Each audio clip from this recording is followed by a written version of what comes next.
Let's start that now. Mind your P's and Q's. We'll be up and running.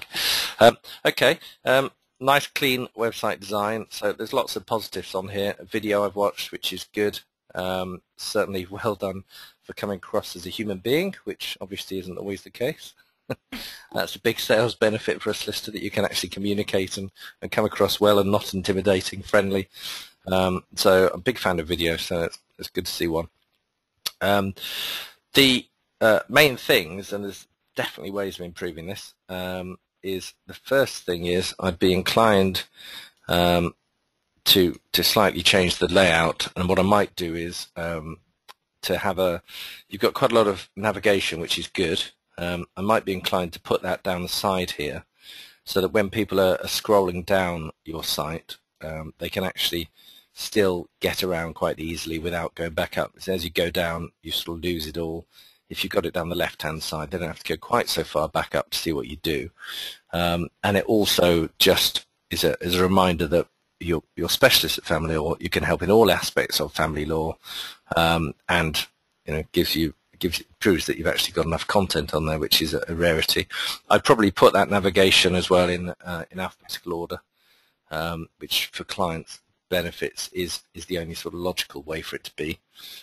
It tends to be on law firm sites always in an order which comes about either because that's the way it's been added, or because that's of the importance to the solicitor as opposed to what's so important to the client. But alphabetical from a client point of view is the sort of the logical way to do it. Does that make sense? Yep. Okay, so I've been kind of put left nav here, and then the content as it is at the moment, and you've got some space that you should be able to use here.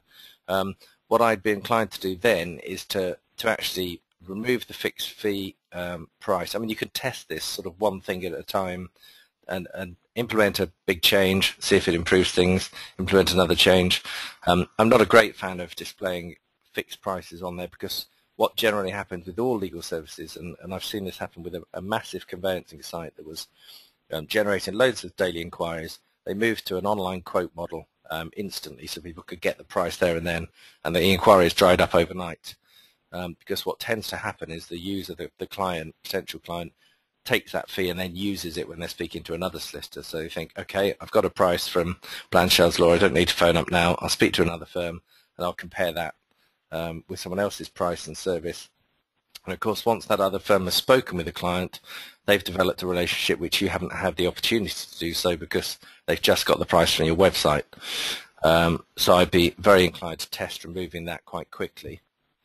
And then the main thing that I'd do is swap around and say, put your inquiry form at the top here, and have that in the same position on every page with the video beneath it. And that's all I'd have on your right-hand side. But that inquiry form you've got is great.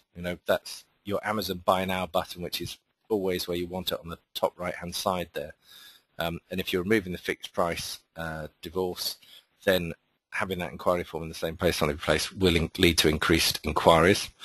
The other thing I'd do very quickly is just to add a consistent call to action at the bottom of each page.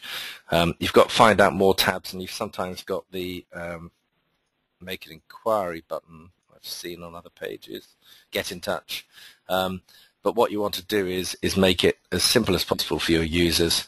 And on pages where you've got lots of content, a strong call to action at the bottom, actually saying, subheading, free no obligation inquiry, call us on this number, or fill in the free query inquiry, link to that with the copy, will improve your conversion. So even though you've got a get in touch button, if you actually stress again on each page, look, initial phone call, there's no cost. Once you've got them on the phone, you're able to then explain your service in more detail to ensure that people get in touch. But I know from experience that simple things like just not having a reminder that they can make an inquiry at the bottom of each page, even if it's on the right-hand side, will make a massive difference to the number of inquiries you get. Those things for testing. Same logic goes for any page and all the articles. Absolutely. Yeah, absolutely. Are you blogging regularly? Yes. Fantastic, because that will bring in more traffic for you, which you'll probably see. But when you get onto the blog, yeah, the standard call to action at the bottom, free inquiry, get in touch, call us on this number, spell out the number. Oh, you've got one there, almost, but it's under all my blog. It's underneath the copyright thing. You know, put in a big subheading. Can we help you? Free inquiry, no obligation, or whatever you think it should be.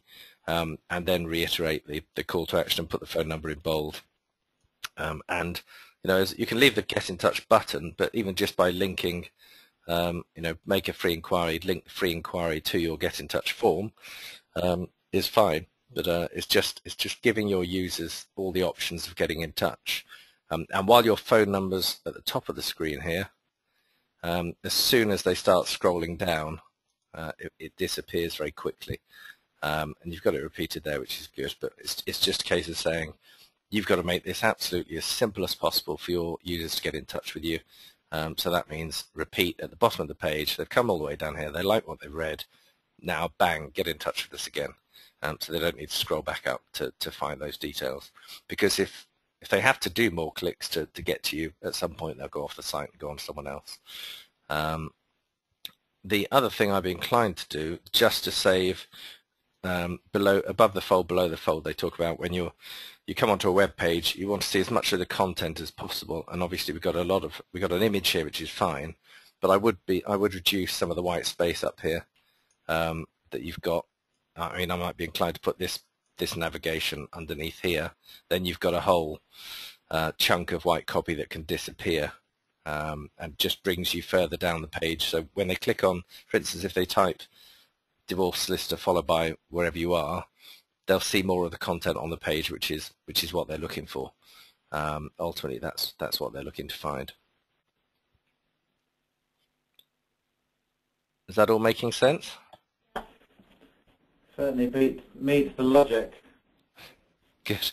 Well, the other thing I'd do is I'd add a home navigation, because people always want that. Your website designer probably said, oh, we just link to the logo, which is fine for people like us that know that gets you back to the home page, but a lot of users won't work that one out, so it's definitely worth having the home button.